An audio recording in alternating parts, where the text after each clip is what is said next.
Every day, we see the darker side of the world around us. We witness how people can hurt others in ways that are hard to understand. It's a sad part of life, but it's something we can't ignore. As someone who dives into the world of crime, I'm here to share the most shocking stories and try to understand what drives people to do such things. I'm Michael, and today, I've got another unreal true crime story for you. On a chilly December night in 2016, the peace of a quiet Toronto neighborhood was shattered by the sound of a woman's screams. Screams that suddenly stopped as quickly as they began. Inside the house, three kids were asleep, completely unaware of the terrible events unfolding just a few rooms away. By the next morning, 40-year-old Dr. Elena Frick, a well-loved doctor and mother of three, had disappeared. Her husband, Dr. Mohammed Shamji, claimed she had left the house with a suitcase and another man. But what seemed like a simple explanation was hiding something far darker. What really happened to Alana that night? And how did her perfect life take such a tragic turn?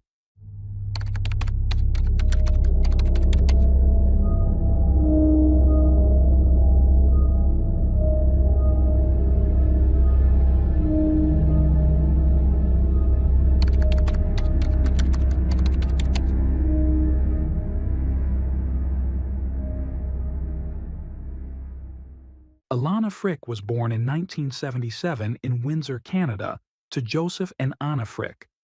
She had an older sister named Caroline. Her parents were originally from Croatia and had moved to Canada in the 1960s to work for General Motors. After Caroline's birth in 1970, the Fricks faced heartbreak, losing two pregnancies and being told by doctors they wouldn't be able to have more children. Against all odds, Ilana was born in 1977, and her parents saw her as nothing short of a miracle. When Elena was young, the family relocated from Windsor to Tecumseh, a small town in southwestern Ontario where she grew up. Known as a bright and curious child, Elena spent much of her free time immersed in books. She attended St. Peter's Elementary School and later Santa Ana High School. In high school, she participated in Croatian folk dance and spent her summers working in nearby cornfields. Elena was also athletic, joining her school's track and field team. During her school years, Elana met a boy named Mathieu Renaud, and the two quickly became inseparable. They shared everything, from meals with each other's families to a deep love for music. In the 1990s, they fulfilled a shared dream of attending a Nirvana concert, their favorite band. Their bond seemed unshakable, and friends and family believed they were destined to marry. However, life took a turn after high school when Ilana began studying medicine at the University of Ottawa, while Mathieu stayed in their hometown. The long-distance relationship proved challenging, and despite their engagement, Elena eventually ended it, focusing entirely on her studies. Elena's drive to succeed stemmed from witnessing her parents' grueling work at the General Motors factory. She often remarked on how exhausting their jobs were and resolved to secure a career that offered financial stability and a better quality of life. Her determination paid off, and she excelled during her time at medical school. In 2003, while working as a resident at the Ottawa Hospital, Ilana was playing pool in the recreation room when she caught the eye of Mohammed Shamji, a neurosurgery resident. Mohammed, the son of renowned thoracic surgeon Dr. Farid Shamji, came from a wealthy and prestigious family in Ottawa. He had attended the country's best schools and was considered a medical prodigy. Mohammed began joining Ilana for games of pool and eventually asked her out.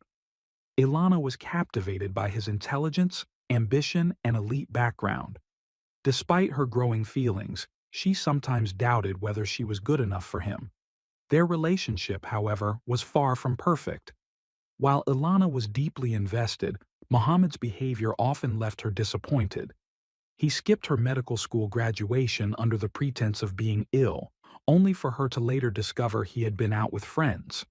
He was also unfaithful, seeing another woman from his university days.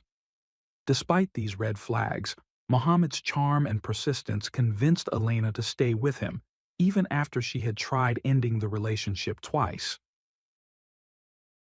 In April 2004, Elena introduced Muhammad to her parents.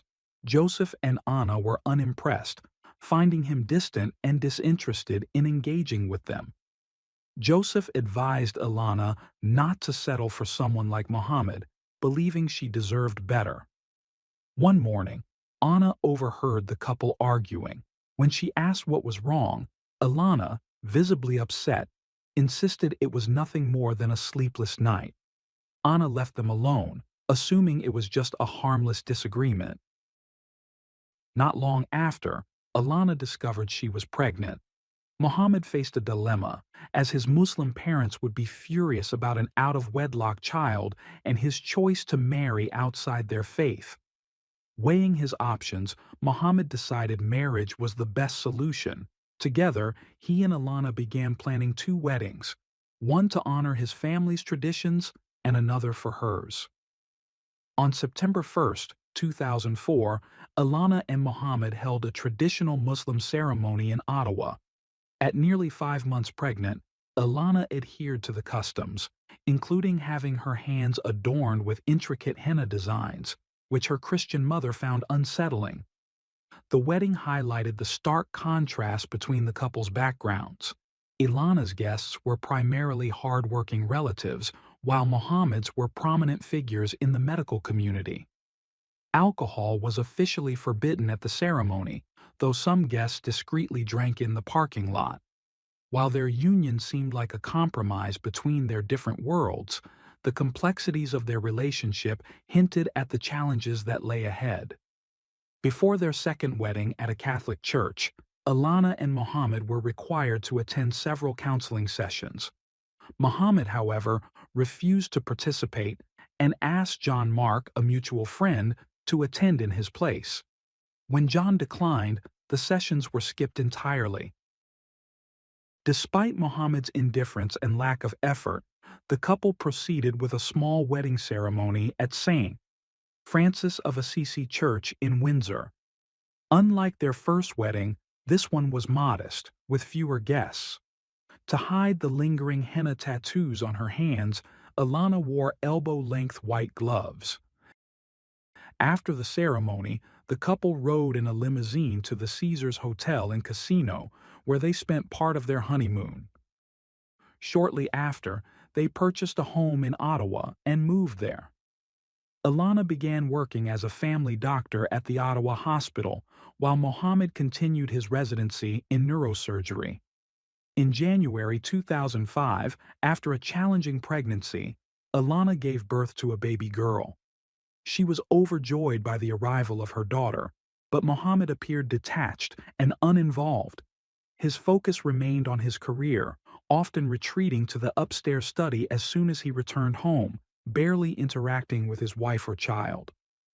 Tensions grew when Muhammad's family visited shortly after the baby's birth. Elena, upstairs breastfeeding, didn't come down to greet them, which enraged Muhammad. Later, he berated her, claiming it was her duty to welcome guests at the door as a sign of respect. Feeling increasingly isolated, Elena confided in her parents, saying she felt as if she were walking on eggshells in her own home. Over time, Muhammad's controlling behavior escalated, and he began having unprovoked fits of anger. While Elena rarely spoke about her struggles, friends and family noticed her growing unhappiness. Muhammad also criticized her appearance, ridiculing her weight gain and belittling her cooking. A month after the baby's birth, tensions reached a breaking point when Muhammad, in a panic, called Elena's parents, claiming she wanted a divorce. Elena quickly took the phone from him, assured her parents that everything was fine, and ended the call. Not long after, while her parents were preparing to attend church one Sunday, they received a missed call from Elena's home. Using their phone's redial feature, they called back, only to overhear a heated argument. Mohammed's furious insults toward Ilana echoed through the line, leaving her parents horrified. In the spring of 2005, Mohammed was accepted into a prestigious PhD program in biomedical engineering at Duke University in North Carolina. Seeing this as an opportunity, Ilana enrolled in Duke's master's program in public policy, and the couple planned to move to the United States that fall. However, just days before the move, an argument turned violent, and Mohammed physically assaulted Ilana. Terrified, she took her daughter and sought refuge at a friend's apartment. Mohammed, unaware of her location, began calling mutual friends until he eventually found her. After 3 days, he promised to stay with his parents if she returned home. Still afraid, Elena agreed, but asked John Mark to stay nearby for protection until her own parents could arrive. Following the incident, Mohammed faced 3 criminal charges, 1 for assaulting Ilana and 2 for issuing threats. These charges jeopardized both his career and his ability to cross the U.S. border to begin his studies at Duke. To salvage his future, Mohammed worked to reconcile with Ilana. A few weeks later, the family baptized their daughter in a church in Windsor.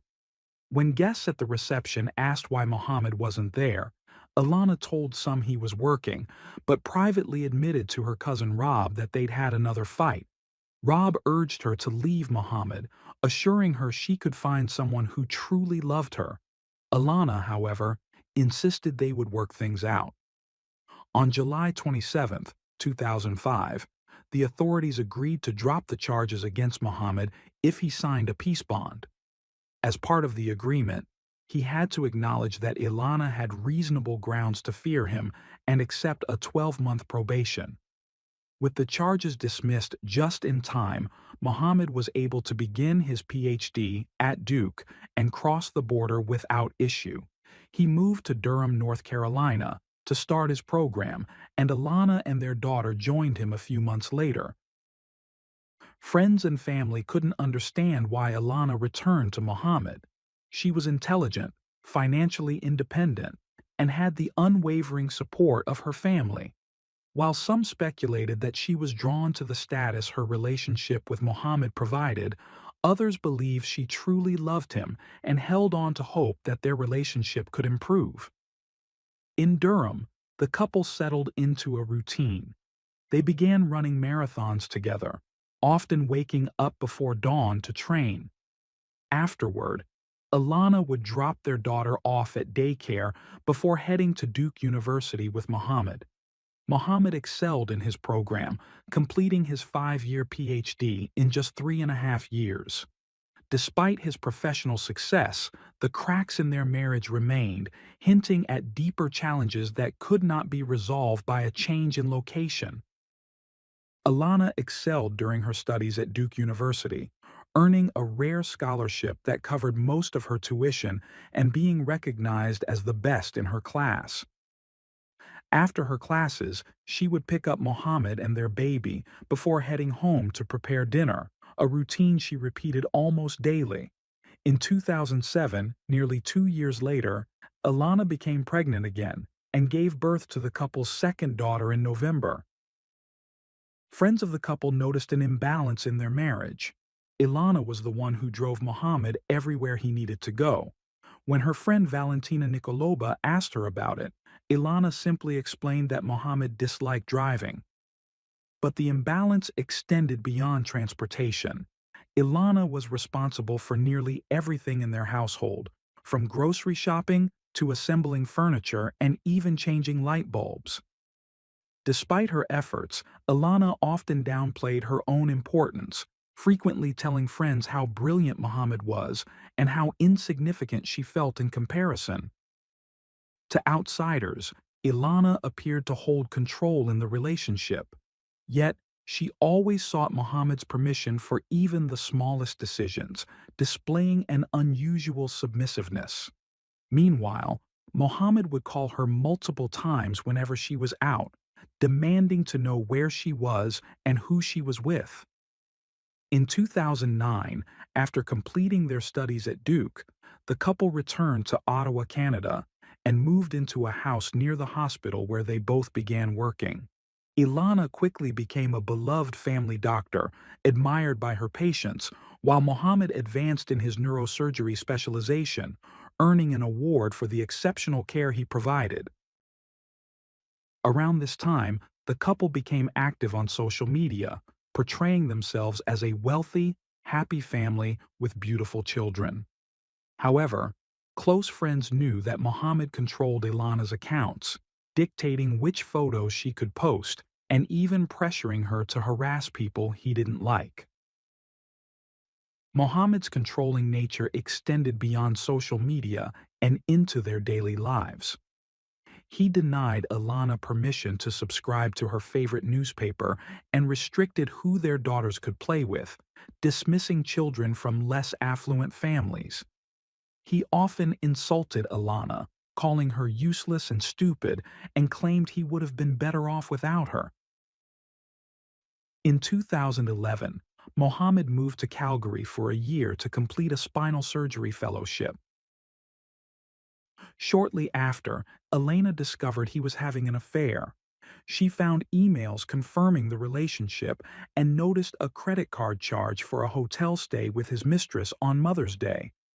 When confronted, Mohammed didn't deny the infidelity. Devastated, Ilana considered leaving him, encouraged by friends who believed she deserved better. Yet, she stayed. Ilana yearned for his approval, believed she had invested too much in their life together, and hoped to prove she was worthy of his love. Mohammed promised to end the affair, and shortly after, he secured his dream job as a neurosurgeon at Toronto Western Hospital. The couple relocated to Toronto, purchasing a $1.5 million home in North York. Elena left her job in Ottawa and eventually found a position at the Earl Bales Clinic. However, she admitted to friends that the new job didn't excite her. She had worked hard to gain knowledge and felt her skills were underutilized. Once settled, Mohammed suggested having another child, noting they had an empty room in their home and expressing his desire for a son. Ilana agreed, hoping a new baby would breathe life into their strained marriage. In October 2013, the couple welcomed a baby boy. For nearly 2 years after his birth, their relationship seemed to stabilize. During this time, Ilana grew close to her new boss, Allison Kaufman, who lived across the street from their home. Their daughters thrived in private school, and Mohammed gained a reputation at Toronto Western Hospital for performing miraculous surgeries. In 2015, Ilana left her clinic job to work at Scarborough Hospital's Family Medicine Unit and became a district delegate for the Ontario Medical Association. Though her career was flourishing, Mohammed resented her success, reigniting tensions in their marriage. In March 2016, the family traveled to Vermont, stopping in Ottawa first to leave their youngest son with Mohammed's parents. That evening, Mohammed called Elena's parents, claiming she had severely cut her right palm and was undergoing surgery. Ilana later provided conflicting explanations for her injury, including hitting a glass on the counter, cutting vegetables, and breaking a dish while washing. None of her stories seemed plausible, and it was clear her wound wasn't accidental. In Vermont, tensions escalated further. The couple argued about Mohammed's affair in Calgary, during which he cruelly compared Ilana to his former mistress, claiming the other woman was far superior. The argument turned violent when Mohammed attempted to strangle Ilana. Later, Ilana confided in friends about the incident but chose not to report it, fearing how U.S. authorities might handle a man named Mohammed. A few months later, the couple celebrated their 12th wedding anniversary, which would ultimately be their last. Ilana gave Mohammed a heartfelt card that read, "My dearest Mohammed, I love you with all my heart. 12 years, 3 kids, 4 cities, 2 countries, and a lifetime of memories. I can't wait for the next 50 years. But the truth was far darker than her words suggested. By late 2016, Ilana had started discussing divorce with Mohammed. Panicked, he begged her to reconsider, and though she agreed to think it over, her suspicions grew that he was involved with another woman. When Ilana confided her suspicions to her friends, one jokingly suggested that she should get a lover herself. Surprisingly, Ilana did just that. She met another doctor who was also married with children. He treated her with kindness and made her feel desired again. Ilana later told a friend it was the first time she'd experienced a shred of happiness since marrying Mohammed. Her lover encouraged her to leave Mohammed and imagine a life without him. Emboldened, Ilana consulted a lawyer to initiate divorce proceedings. She revealed something she hadn't told anyone else, that Mohammed had assaulted her violently in October. It was the final straw for Ilana, who decided she needed to leave, not just for herself, but for the safety of her children. By late November, Ilana officially filed for divorce. Mohammed attempted to win her back by gifting her a large box of chocolates, but she remained resolute. On November 24th, she sent an email to a friend apologizing for her recent absence.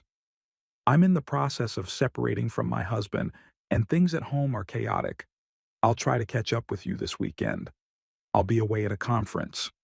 Ilana attended the conference that Friday, where she spoke on panels, networked, and socialized. Mohammed messaged her throughout the weekend, feigning the role of a supportive husband. Upon returning home Sunday night, Ilana told her close friends that she had served Mohammed with divorce papers.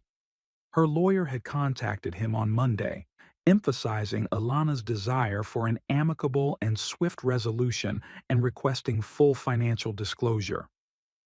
Ilana moved into the basement of their home, but Mohammed repeatedly moved her belongings back into the master bedroom. On December 1st, 2016, Ilana's family tried unsuccessfully to reach her throughout the day. Worried, they called Mohammed, who hesitantly claimed that Ilana had left the house the night before with a suitcase and her boyfriend. Ilana's mother, knowing her daughter would never abandon her children, contacted Allison Kaufman, Ilana's former boss and neighbor, asking her to check the house. Allison peered into the garage and saw that Ilana's car was still parked there. She informed Ilana's parents, who immediately called the police and set out on an overnight drive from Windsor to Toronto. When officers arrived at the house, Mohammed repeated his story about Ilana leaving with a suitcase. Following protocol, they searched the residence for any signs of her, but found nothing. Later that day, police discovered a woman's body stuffed inside a suitcase near the Humber River. She was barefoot, dressed in pajamas, and had severe head injuries. The autopsy revealed she had been beaten, sustaining blunt force trauma before being strangled. The body was taken to Elena's parents for identification. While Ilana's mother, Anna, couldn't recognize her daughter due to the swelling and damage to her face, her father, Joseph, tearfully confirmed her identity. "This is my daughter." The investigation quickly pointed to Mohammed Shamji as the sole suspect. He was arrested the next day at a cafe, where undercover officers handcuffed him at his table. Police discovered that Ilana had attempted to call 911 on the night of her murder, but only managed to dial 611 before Mohammed stopped her. It was also revealed that he killed her while their 3 children were in the house. Their eldest daughter later recounted hearing her mother's screams from her room. Fearing an intruder, she crept to her parents' bedroom and saw her father lying face down on the bed. When he noticed her, he ordered her back to her room. The crime shocked Canada, garnering widespread media attention. The seemingly perfect marriage of 2 accomplished doctors had ended in unimaginable tragedy. Elena's funeral was held on December 17, 2016, at St. Dean Francis of Assisi Church in Windsor, the same church where she had been baptized and married the man who would eventually take her life.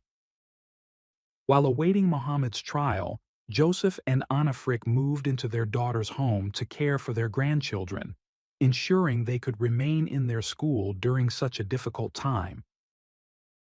In May 2019, over 2 years after the crime, Mohammed Shamji pleaded guilty as part of a deal with prosecutors, avoiding a full trial. He was sentenced to life in prison, with no chance of parole for 14 years. The case received extensive media coverage, and millions of Canadians followed the sentencing. Alana's eldest daughter publicly stated that she hated her father for what he had done and doubted she could ever forgive him. Today, Alana's children live with their maternal grandparents in Windsor. They frequently talk about their mother, but refuse to mention their father's name.